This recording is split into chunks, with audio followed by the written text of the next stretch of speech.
Waalaikumsalam.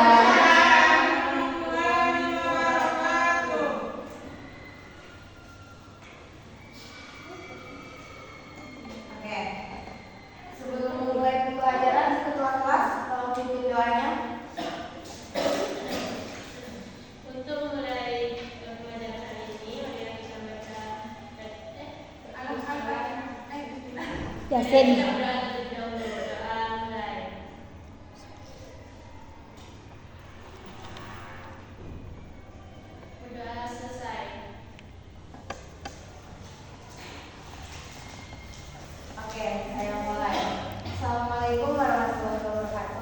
Waalaikumsalam warahmatullahi wabarakatuh. Selamat siang anak-anak semua. Bagaimana kabarnya? Sehat? Masih semangat? Kenapa tidak semangat? Belum makan?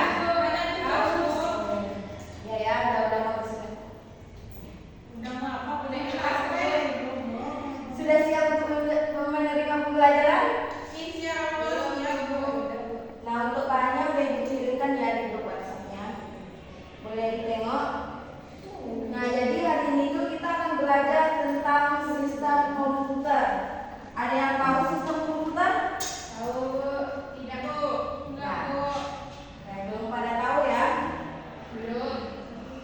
Jadi untuk yang pertama itu, nah, ini saya akan menjelaskan tujuan pembelajaran kita yang sekarang. Yang pertama itu memahami pengertian sistem komputer. Yang kedua, memahami komponen dan fungsi sistem komputer. Dan yang ketiga, memahami cara kerja sistem komputer. Nah, itu ya tujuan pembelajaran kita hari ini. Untuk tujuan pembelajaran kemarin, ada yang masih ingat? Tentang apa minggu kemarin? Sistem operasi. Tentang sejarah ya, sejarah komputer. Ya, sejarah. Sudah pada tahu kan? Sudah. Oke, berarti udah pada paham ya. Nah, coba itu di slide yang ketiga ada pertanyaan pemantik. Coba ditengok, boleh ditengok, dibuka grup WhatsApp-nya untuk PPT-nya. Ya, Bu. Buka, Bu. Ini kan, Bu. Ada yang tahu nggak itu gambar apa saja? Coba angkat tangan salah seorang.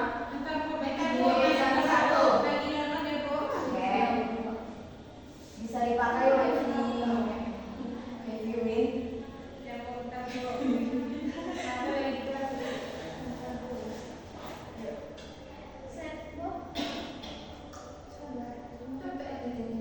Sudah ada yang bisa membukanya?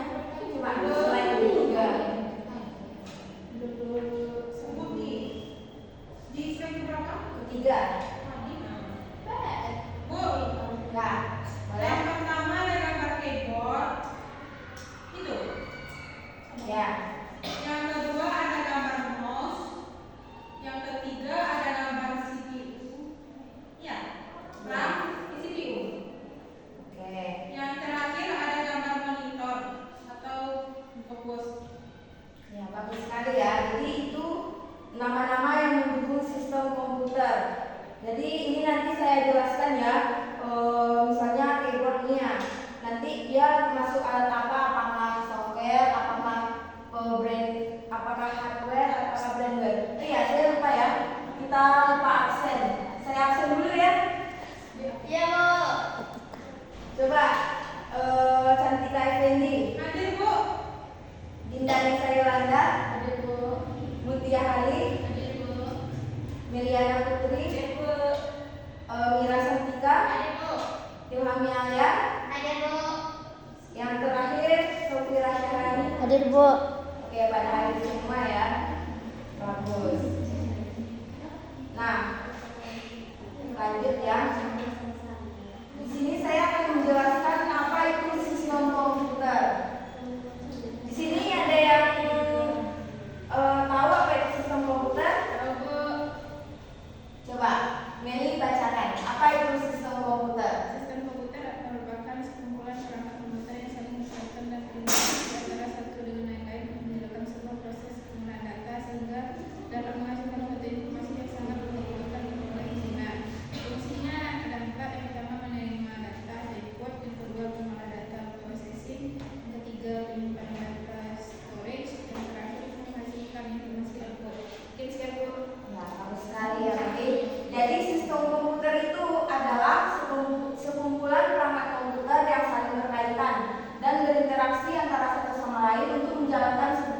proses pengolahan data sehingga dapat menghasilkan suatu informasi yang sangat dibutuhkan oleh penggunanya. Nah, fungsi dari sistem komputer itu ada input atau menerima data, proses atau mengolah data, dan storage menyimpan data, dan yang terakhir ada output yang menghasilkan sebuah informasi. Nah, di sini ada komponen-komponen penyusun sistem komputer. Yang pertama ada hardware atau perangkat kelas. Boleh didengarkan ya, jangan bicara dulu. Perangkat kelas. Hardware atau perangkat kelas, sorry ya. Yang kedua ada software atau perangkat guna.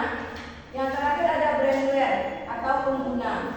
Nah, dari yang kalian tahu sebelumnya yang dari pertanyaan kemarin itu, coba angkat tangan.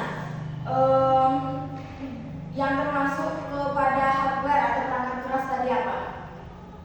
Ya boleh, tidak? Perangkat keras merupakan perangkat komputer yang memiliki Sama semua ya. Jadi contoh yang tadi ya sebutkan apa saja di situ yang termasuk hardware. ada keyboard, ada mouse, ada infocus tuh. Ya. Betul sekali ya. Itu jadi hardware itu dia bisa dipegang atau diketuk. Nah, itu perangkat keras. Dan yang Dinda sebutkan barusan itu adalah contohnya. Jadi hardware itu dia komponen fisik yang dapat disentuh ya. Nah, perangkat keras itu dia terbagi ada 4. Ada input device, output device, processing device, dan storage device. Yang pertama itu ada input device atau perangkat masukan. Merupakan perangkat pada hardware komputer yang fungsinya sebagai alat untuk memasukkan data-data atau perintah pada komputer, misalnya seperti keyboard, mouse, webcam, scanner, dan lain-lain. Mungkin anda semua pernah melihat dan menggunakannya ya. Nah, yang kedua ada output device. Boleh bila setika bacakan yang kedua? Output device. Input device. Output device merupakan perangkat pada komputer yang fungsinya untuk menampilkan hasil pemrosesan data data. Misalnya seperti monitor, printer, proyektor, dan lain-lain. Bagus sekali ya. Jadi output device itu adalah perangkat keluaran. Contohnya bisa seperti monitor, printer, proyektor. Nah, anak-anak semua mungkin sudah pernah melihatnya ya.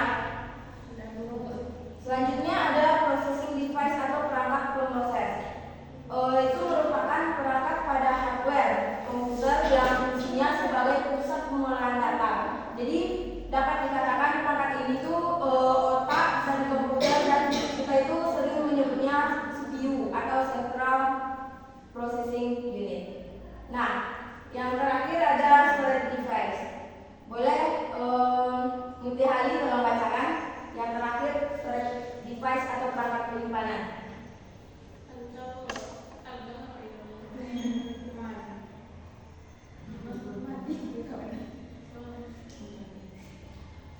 Storage device atau perangkat penyimpanan. CPU juga dilengkapi dengan alat penyimpanan data. Terdapat dalam penyimpanan data dengan kapasitas yang lebih besar sebagai alat penyimpanan data yang biasanya disebut dengan hard disk. Oke, terima kasih ya. Jadi storage device itu adalah perangkat penyimpanan. Nah, contohnya itu hard disk ya. Lanjut ya, kita masuk ke software. Nah, software itu suatu kumpulan data elektronik yang tersimpan dan diatur oleh komputer, bisa berupa program ataupun koneksi untuk menjalankan berbagai macam instruksi perintah. Pada software itu ada berbagai macam ya. Boleh, silakan. Ada yang pertama operating system atau sistem operasi. Anak-anak pasti sudah pernah mendengar sistem operasi ya. Jadi sistem operasi komputer itu adalah program dasar pada komputer yang umumnya berfungsi untuk menghubungkan pengguna dengan hardware. Misalnya seperti Microsoft Windows, Linux, macOS, dan lain-lain. Nah, lanjut ada program aplikasi atau application program. Program aplikasi ini digunakan untuk membantu pekerjaan pengguna komputer dalam mengolah berbagai macam data. Misalnya seperti Microsoft Excel, Microsoft Word, Microsoft Access, Microsoft, Chrome, Mozilla, dan banyak lagi. Mungkin Ananda juga udah termasuk menggunakan ya, misalnya kayak Microsoft Word, Chrome. Nah, yang ketiga ada utility program. Boleh Ilhami Alia bacakan yang utility program atau program tambahan. Utility program atau program tambahan merupakan perangkat guna yang fungsinya untuk menjalankan tugas-tugas tambahan. Misalnya seperti program yang disediakan oleh sistem operasi seperti data recovery, disk defragmenter, scan saver, backup, dan lain-lain. Oke, terima kasih ya. Nah, selanjutnya ada programming language atau bahasa pemrograman. Merupakan bahasa yang dapat digunakan pengguna komputer untuk berkomunikasi dengan komputer. Contohnya itu bahasa pemrograman C++, PHP, Java, Python, dan masih banyak lagi ya itu. Nah, lanjut ya kita. Tapi sebelumnya paham kan software itu? Saya paham kan software itu komponen yang tidak terlihat secara fisik dan tidak bisa dipegang. Nah, lanjut ya, brainware. Brainware itu adalah pengguna komputer yang menjalankan dan mengendalikan hardware dan software. Fungsinya itu memasukkan data, memproses data, menghasilkan informasi. Contoh dari brainware itu ada operator komputer, teknisi komputer, programmer, database, administrator. Nah, itu adalah contoh dari brainware. Brainware itu pengguna ya.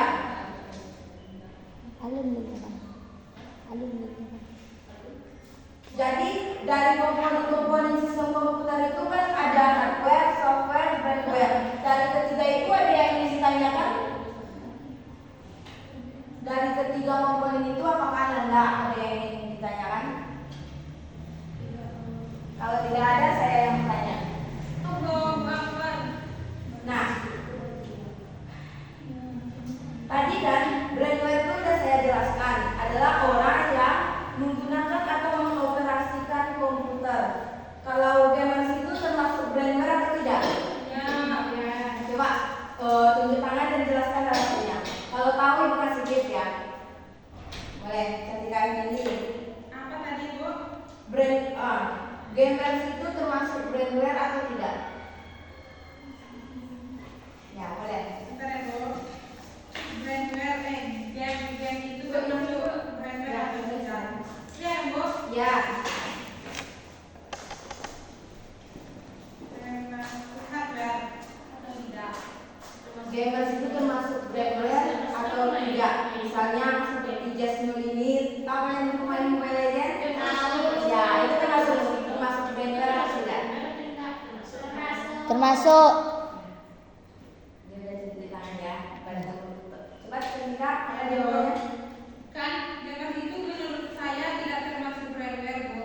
Karena brainware itu istilah yang merujuk pada manusia yang mengoperasikan atau menggunakan sistem komputer secara langsung. Jadi dalam konteks produktif seperti programmer atau administrator sistem operator komputer. Jadi gamer itu pengguna akhir user yang menggunakan perangkat komputer.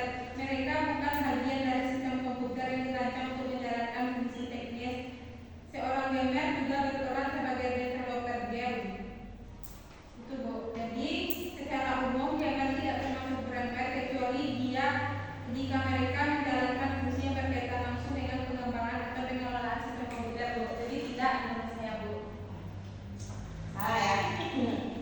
Jadi dia itu termasuk brainware ya. Kenapa dia termasuk brainware? Karena dia mengoperasikan komputer atau HP. Seorang gamers itu pasti mengoperasikan komputer ya. Nah, HP juga bisa disebut brainware jika ketika kalian main HP barusan nih, semua kan itu membuka PPT yang dikirimkan kan. Nah, itu kalian termasuk brainware. Berarti paham semua ya? Paham. Oke. Nah, di sini ada studi kasus ya dikirimkan yang di dalam PPT. Ada di slide ke-14.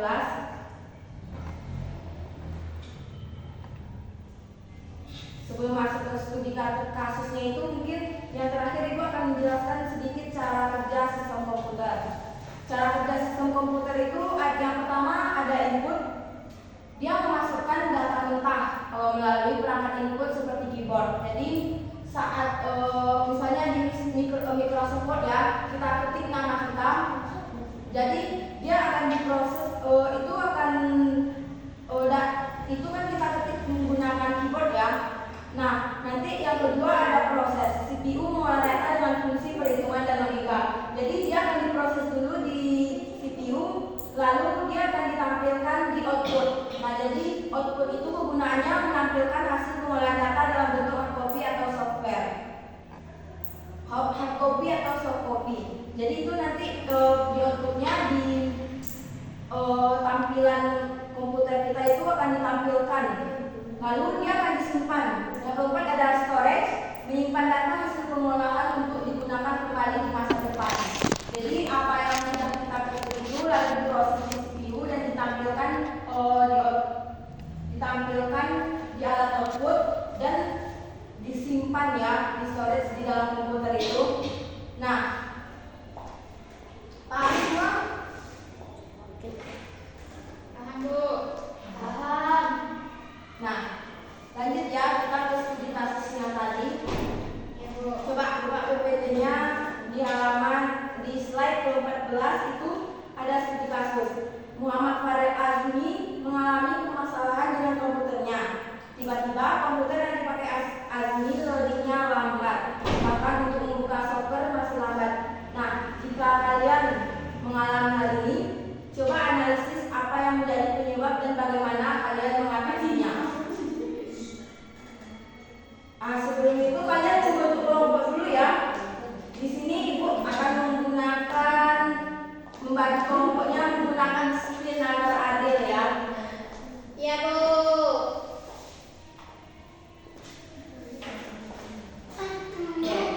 Nah, jadi kelompok pertama itu yang dapat Cantika, Dinda, sama Mutia. Lalu kelompok kedua ada Mira, Irfani Alia, dan juga Sylvia Syahani, sama satu lagi Meliana Putri ya. Jadi kelompok satu ada 3, kelompok 2 ada 4. Coba kerjakan studi kasusnya. Nanti presentasinya ke depan ya hasilnya.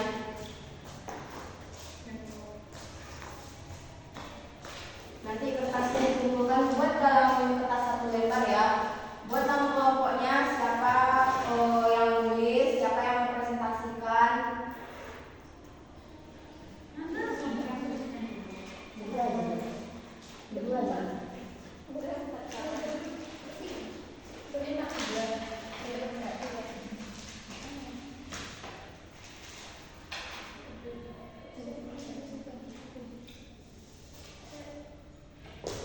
Ini aku dalam apa di sini? Pusat bang. Masih di kasusnya Nisgar. Ada di slide ke-14 ya. Sudah Ibu bilang tadi. Coba dibuka. Jadi maksud pertanyaannya itu penyebab laptop yang lambat dan bagaimana cara kita mengatasinya. Boleh dicari. Sampai Ibu. Ya. Kalau tidak ada yang tidak mengerti boleh ditanyakan ya. Tanyakan saja kalau nggak mengerti pertanyaannya. Studi kasusnya. Ada studi kasusnya di slide nomor 14 ya.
silakan satu pertanyaan untuk kelompok yang lain. Satu pertanyaan saja.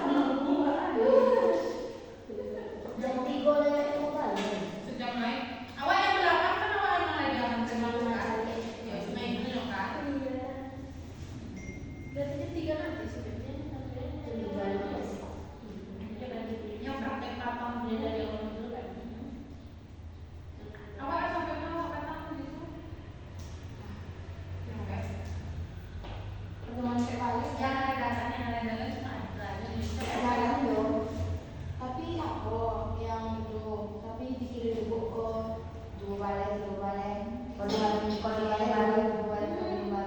Ayo, ada potong ini.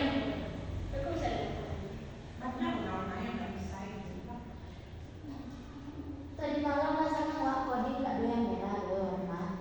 Jika warna merah itu jadi warna pink gitu, Pak. Sambil bekerja ya. Ya Bu. Kalau ada kendala boleh ditanyakan. Kalau nggak paham, ya boleh silakan. Kalau mau ada yang review boleh silakan boleh juga. Jangan tahan nanti sakit. Jadi penyakit ya. Iya, jadi penyakit terus sekali.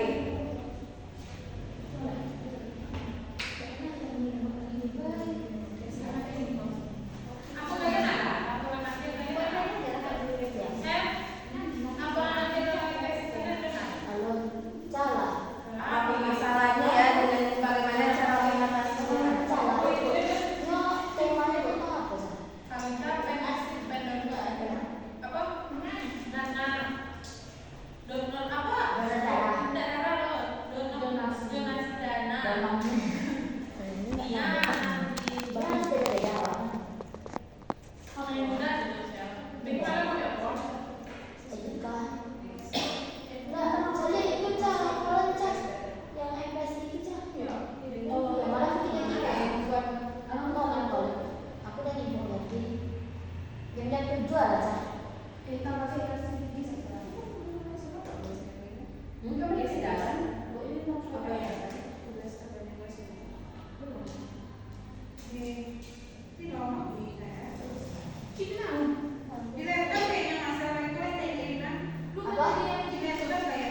Ya kemarin cara. Saya tinggal. Ada kendala dalam studi kasusnya?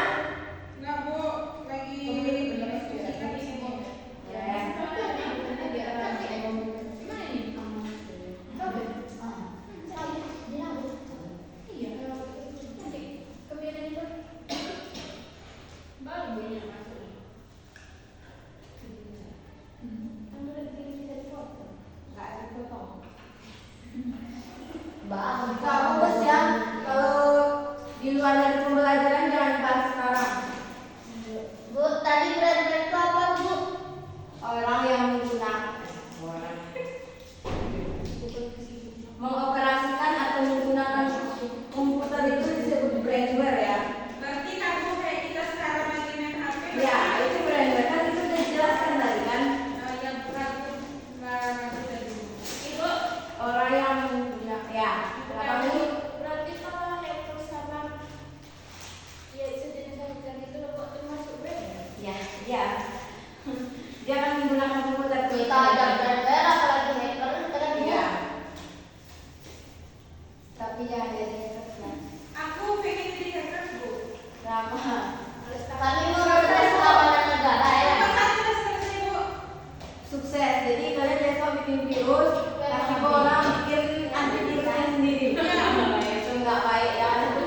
aktifkan atau start up.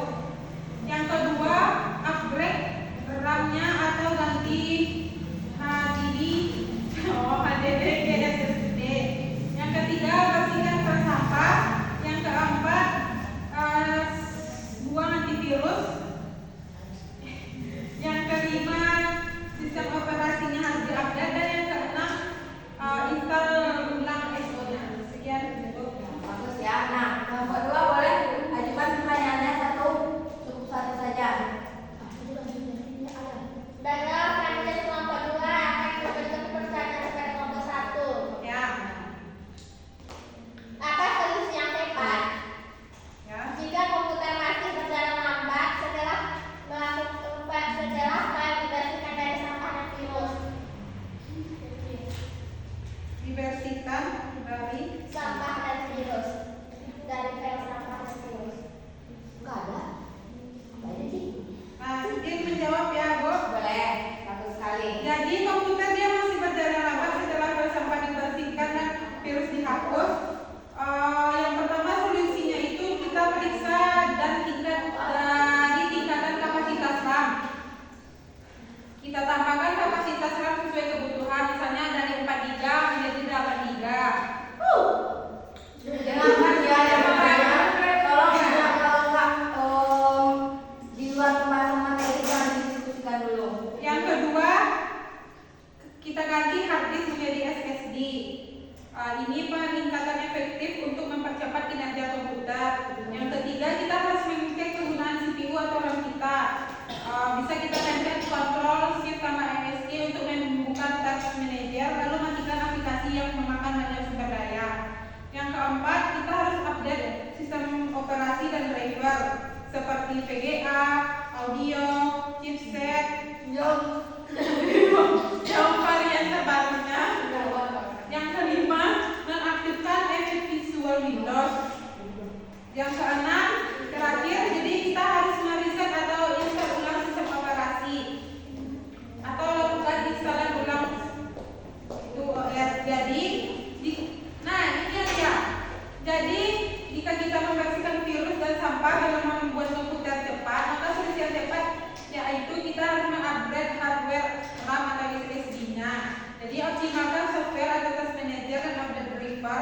Maka jika perlu lakukan reset atau install ulang sistem operasi. Sekian dari kami. Bu, kami komentar di Ibu. Ya boleh. Kami lagi, Bu. Ya boleh silakan disertikan. Nah jadi itu ya boleh baca saja dulu kelompoknya. Bisa berjalan. Bisa lihat ya? Kelompok satu sudah punya pertanyaan? Boleh.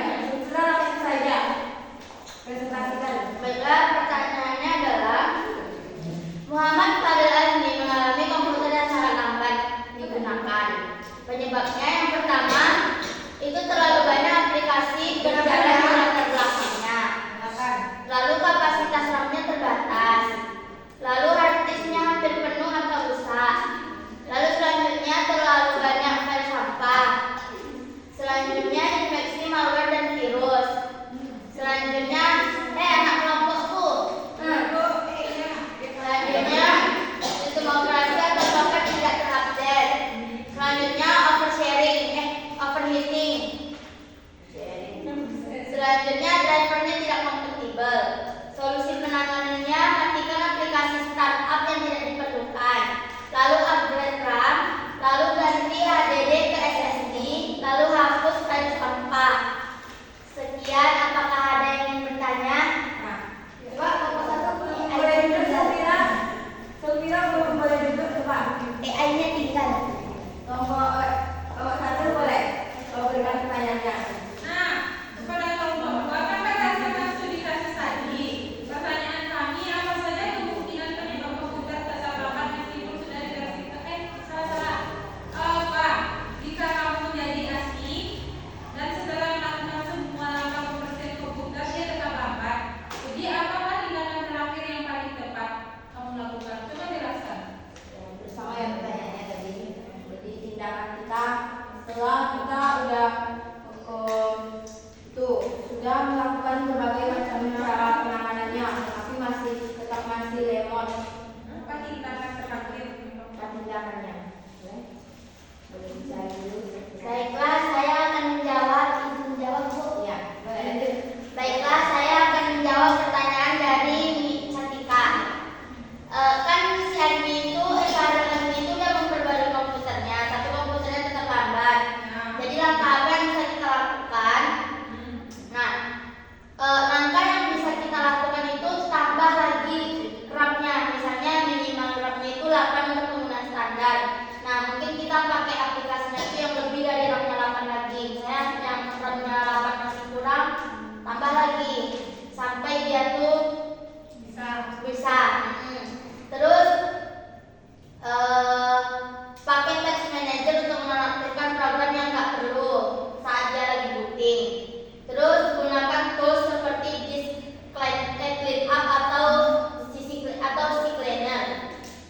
Lalu gunakan software seperti Aware Monitor, Crystal Disco Info, atau lakukan pengecekan manual ke satu senternya.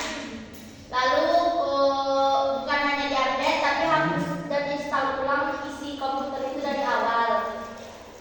Nah, lalu untuk laptop lama, pertimbangkan sistem operasi Linux yang ringan. Misalnya kita pakai Linux Mint atau Ubuntu. Apakah masih ada yang ingin bertanya? Boleh, cukup ya. Boleh duduk sekira sekali. Ya, kita boleh tepuk tangan untuk kelompok 1 dan kelompok 2. Bagus sekali ya. Nah, jadi laptopnya lambat itu, laptopnya sini pasti lambat itu ada banyak penyebabnya ya. Mungkin salah satunya mungkin program yang berjalan itu terlalu banyak. Nah, cara penanganannya itu ya kita bisa uninstall program yang tidak penting, upgrade RAM, membersihkan file sampah. Nah, jika masih remote, padahal sudah kita lakukan langkah-langkah yang sudah disebutkan itu, ya kita bisa update sistem operasi kita ya, tambah kapasitas, terus cek penggunaan CPU. Mungkin itu. Nah, sebelum pembelajarannya diakhiri, ada yang masih ingin ditanyakan? Sudah pada paham semua? Sudah, Bu. Kenapa ada yang menjawab? Masih pada semangat? Semangat, Bagus ya. Coba biar relax, hadap ke kiri semua. Boleh, kiri. Nah, hadap ke kiri, ilmu alias Fira Sabrani, tolong gunakan ya. Saya di sini masih menjelaskan, tolong dihargai. Ya, Bu. Itu, contoh teman-temannya. Baik, Bu. Boleh ya. Nah, 1, 2, 3, 4, 5, 6, 7, 8. Boleh. Bu, itu tuh ada temennya, Bu. Iya, tapi saya ada yang gini. Jangan bersih-bersih. Katanya dia masih semangat. Boleh, 1, 2, 3, Nah, Bu, nah. 5, 6, 7, 8. Nah, pada relax ya. Nah, Bu, nah. Nah, sebelum saya akhiri pembelajarannya, saya akan bertanya kesimpulan. Kesimpulan pembelajaran hari ini, ada yang mau menyimpulkan? Boleh, Juliana Putri. Silakan kita. Kan kita hari ini belajar sistem komputer, Bu. Sistem komputer itu kan coba melakukannya terdapat pada komputer. Ada tiga jenis Komponen. tiga jenis komponen, Bu. Ada software, hardware, sama firmware. Kalau hardware itu perangkat keras pada komputer. Kalau software itu perangkat lunak yang terdapat pada komputer, dan firmware itu pengguna pada satu komputer. Nah, coba dari itu, dari studi kasus kita tadi, coba jelaskan sedikit kesimpulannya saja. Sebutkan salah satu penyebabnya aja dari yang sudah saya sampai tegaskan tadi di akhir. Penyebabnya itu misalnya kayak terlalu banyak tugas. Nah, penanganannya, untuk penanganannya salah satunya coba apa? Mematikan aplikasi startup yang tidak diperlukan. Ya, boleh bagus sekali ya. Tepuk tangan untuk penanganan. Boleh duduk ke sini.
hal yang